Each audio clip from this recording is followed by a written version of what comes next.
Ken Sagopi, seri 71, Dewi Kunti Boyong.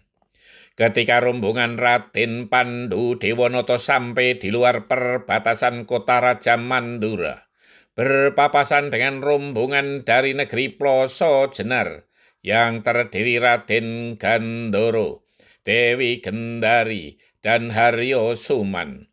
Mereka sudah saling mengenal, walau tidak akrab, hanya sekedar saling tahu. Seperti adat istiadat saat itu, mereka saling menyapa dan bertanya tentang keselamatan dan keperluan masing-masing. Raden Gandoro terkejut setelah mengetahui sayembara pilih untuk Dewi Kunti telah selesai dan pemenangnya adalah Raden Pandu Dewanata. Ternyata ia telah terlambat 1 hari untuk ikut dalam sayembara itu. Karena Raden Gandoro memang ingin mengikuti sayembara di Manduro. Sedangkan Raden Haryo Suman dan Dewi Gendari sekedar ingin menyaksikan sayembara tersebut.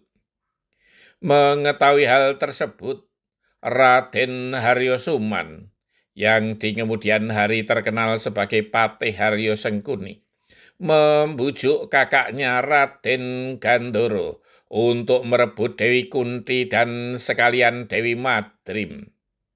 Raden Haryo Suman yakin akan kesaktian kakaknya dan akan mampu membunuh Raden Pandu Dewanata. Raden Pandu Dewanata, kau tersohor sebagai orang yang hambek darmo. Pasti kau merelakan Dewi Kunti dan Dewi Madrim aku minta. Bujuk Raden Gandoro. Jika kau minta Mas Picis Rojo Brono, marilah ke Hastinapura, akan aku berikan. Tetapi tidak untuk Dewi Madrim dan Dewi Kunti. Jawab Raden Pandu Dewanata tegas. Aku bisa memaksamu. Suara Raden Gandoro semakin keras. Jika itu yang kau kendaki, marilah aku layani. Jawab Raden Pandu Dewanata tak kalah tegas. Para Punokawan segera menyingkir mengamankan Dewi Kunti dan Dewi Madrim. Raden Gandoro yang merasa lebih besar dan lebih gagah dan mempunyai bekal yang cukup untuk mengalahkan Raden Pandu Dewanata segera menyerangnya. Raden Pandu Dewanata memulai perkelahian dengan tingkatan awal. Serangan-serangannya sederhana, sehingga dengan mudah dielakkan oleh Raden Gandoro. Bahkan jika mengenainya pun tidak ia rasakan. Sebaliknya, Raden Gandoro segera meningkatkan serangan-serangannya ke jurus yang semakin tinggi. Ia ingin segera melumpuhkan lawannya, bahkan membunuhnya. Ia ingin memamerkan kesaktiannya itu kepada calon istrinya, Dewi Kunti dan Dewi Madrim. Tentu saja Raden Pandu Dewanata tidak mau menjadi korban keganasan serangan-serangan Raden Gandoro. Ia segera meningkatkan ilmu kekebalan tubuhnya, walau belum sampai ke puncak ilmunya. Ia ingin menjajaki sampai di mana tingkatan ilmu Raden Gandoro. Dengan demikian, pertempuran seolah seimbang, belum ada yang bisa mengunggulinya.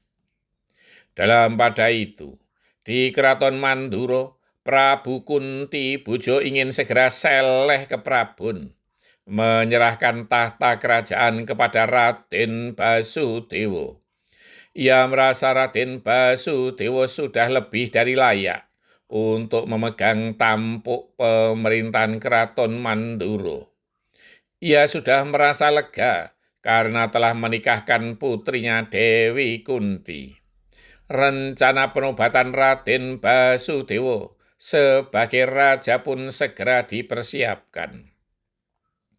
Di luar kota raja, pertempuran masih berlangsung dengan sengitnya. Raden Gandoro telah mengerahkan segala ilmu kesaktiannya.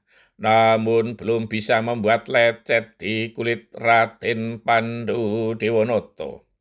Raden Pandu Dewonoto yang merasa tidak mempunyai beban, dengan tenang meningkatkan ilmunya, setingkat dengan yang dilakukan oleh Raden Gandoro. Namun itu sudah cukup membuat Raden Gandoro kewalahan. Bersambung. Ada waktunya yang tua menyerahkan kekuasaan, dan ada waktunya yang muda dipercaya memegang tampuk pemerintahan.